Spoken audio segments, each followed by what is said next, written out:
প্রিয় দর্শক, আসসালামু আলাইকুম। আমি ডক্টর বজলুর রহিম রিপন, বাত ব্যথা, প্যারালাইসিস ও sports injury specialist, medical hospital রেস্টুবার, টাঙ্গাইল থেকে আপনাদের সবাইকে জানাচ্ছি শুভেচ্ছা। প্রিয় দর্শক, ব্রেন স্ট্রোক পরবর্তী আসলে কোন সময়ে ব্রেন স্ট্রোক পরবর্তী প্যারালাইসিস হলে কখন ফিজিওথেরাপি চিকিৎসাটা শুরু করা খুবই জরুরি, সে বিষয়টি নিয়ে আপনাদের সাথে কিছু গুরুত্বপূর্ণ তথ্য শেয়ার করতে চাই। প্রিয় দর্শক, এই যে ব্রেন স্ট্রোক হলে আমরা আসলে অনেক রোগীরাই মনে করে যে বাড়িতে গিয়ে কিছু ব্যায়াম করলেই হবে, বা অনেক চিকিৎসকও দেখা যায় বলে দেয় যে বাড়িতে গিয়ে ব্যায়াম করবেন। আসলে কি ব্যায়াম করবেন, কিভাবে করবেন, কত সময় করবেন, এই ধরনের কোনো ট্রেনিং কিন্তু এই রোগী বা রোগীর লোকজন পায় না। ফলে দেখা যাচ্ছে যে প্রপার যে পুনর্বাসন চিকিৎসাটা, সেই পুনর্বাসন চিকিৎসাটা প্রপার না হওয়ার কারণে সে ডিজেবল থেকে যায়। ফলে সেটা রোগীর জন্য, তার পরিবারের জন্য, সমাজের জন্য একটা বার্ডেন তৈরি হয়। সুতরাং আমরা যদি সঠিক সময়ে সঠিক চিকিৎসা বা পুনর্বাসনটা নিতে পারি,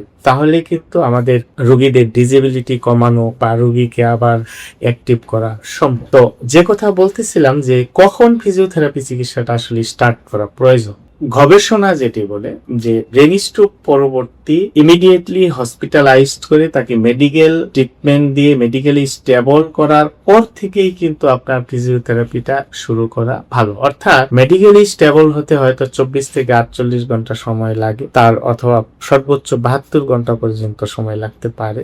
তারপর থেকেই কিন্তু আপনার ফিজিওথেরাপিটা স্টার্ট করে দেওয়া উচিত, কারণ রোগীকে সঠিকভাবে পজিশনিং করানো, তার রেঞ্জ অফ মুভমেন্ট ঠিক রাখা, তাকে তার ধীরে ধীরে তার বেড মোবিলিটি বাড়ানো, তাকে ব্যালেন্স ডেভেলপমেন্ট করা, এবং ধীরে ধীরে আস্তে আস্তে ফাংশনাল অ্যাক্টিভিটিস করা। আমরা যদি সঠিক সময়ে শুরু করতে পারি, তাহলে সেই রোগীর কিন্তু রিকভারি বা পুনর্বাসনটা খুব দ্রুত হওয়া সম্ভব। কারণ মানুষের ব্রেনে যে একটা স্পেশাল পাওয়ার থাকে, যেটাকে নিউরোপ্লাস্টিসিটি বলে, এই নিউরোপ্লাস্টিসিটি কিন্তু ব্রেনের হারিয়ে যাওয়া যে কর্ম দক্ষতা, সেটি আবার ফিরিয়ে আনতে সহায়তা করে। এবং এই নিউরোপ্লাস্টিসিটি আপনার প্রথম 3 থেকে 6 মাস পর্যন্ত সবচেয়ে বেশি সক্রিয় বা অ্যাক্টিভ থাকে। সুতরাং আমরা যদি প্রথম 3 থেকে 6 মাস সঠিকভাবে ফিজিওথেরাপি চিকিৎসা নিতে পারি, তাহলে কিন্তু রোগী দ্রুত সুস্থ হওয়া সম্ভব।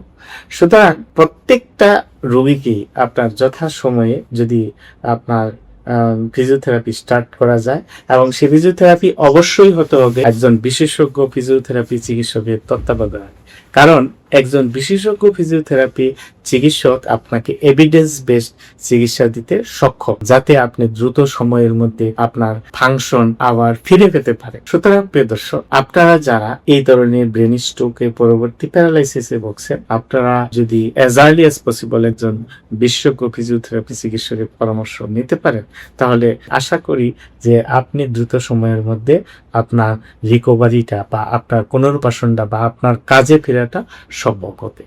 সুতরাং প্রিয় দর্শক, আপনারা যে আমাদের পরামর্শ নিতে চান, তাহলে আমাদের স্ক্রিনে দেওয়া নাম্বারে যোগাযোগ করতে পারেন। ধন্যবাদ। আসসালামু আলাইকুম।